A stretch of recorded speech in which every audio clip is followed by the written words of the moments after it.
Jadi dari ketiga yang sudah saya kasih tahu itu, misalnya tidak membersihkan kaki, membersihkan gigi atau membersihkan gigi menggunakan benang, lalu konsumsi makanan dan minuman yang mengandung gula seperti permen, susu, minuman kemasan atau kue.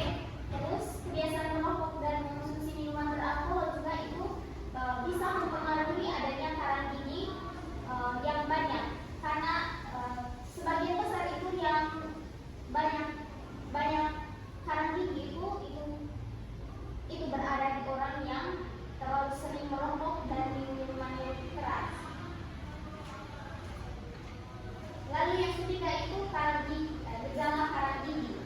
Yang pertama itu terbentuknya lapisan kotoran yang mengeras berwarna kuning atau kecoklatan di garis gusi. Lalu yang kedua, rasanya kasar di permukaan gigi. Jadi kalau misalnya kakak-kakak sekalian itu rasa ada yang keras-keras di dalam gigi itu berarti adanya karang gigi di dalam mulut kakak. Lalu yang ketiga, bau mulut. Itu juga termasuk gejala terjadinya karang gigi. Yang keempat itu pembengkakan dan kemerahan di gusi karena peradangan pada gusi.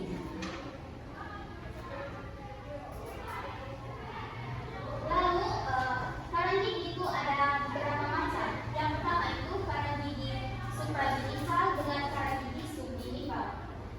Karang gigi supragingival itu karang gigi yang terletak di garis gusi. Misalnya kita punya gusi itu seperti kakak-kakak bisa lihat ada di contoh tulisan yang sudah saya bagikan itu ada karang gigi yang berada di atas garis gusi.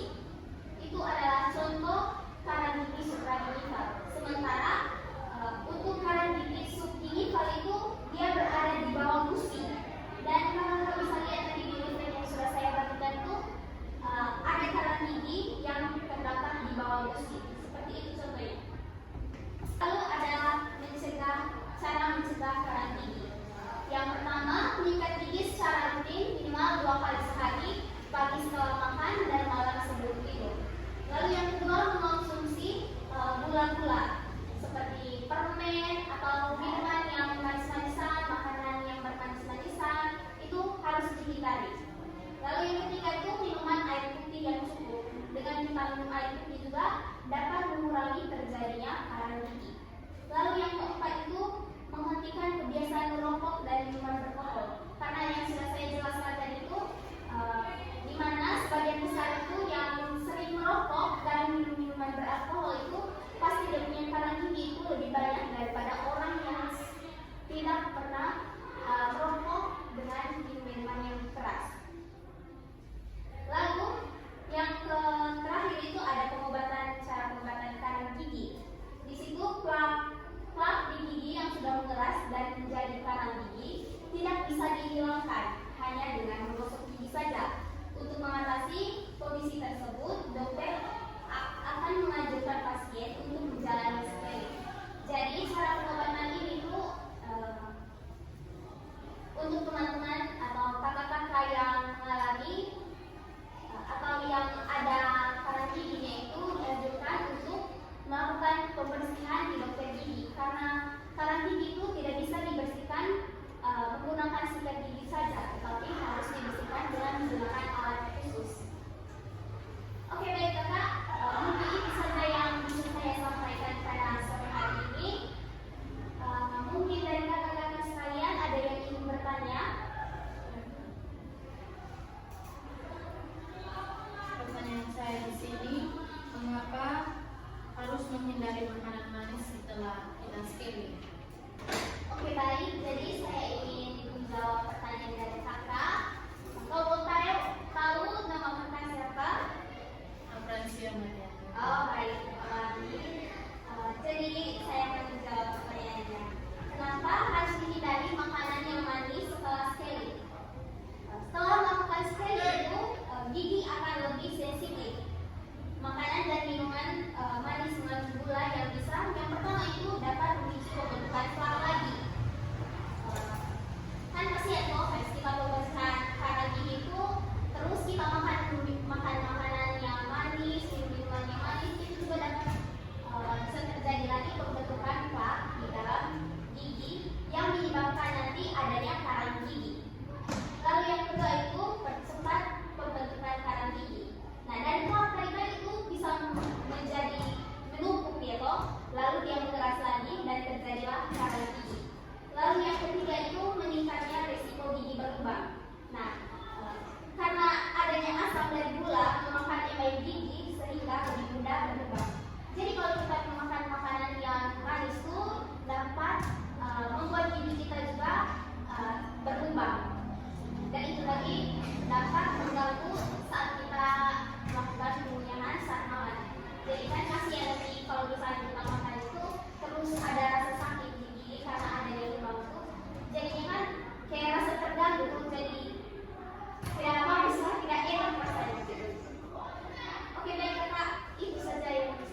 Pas.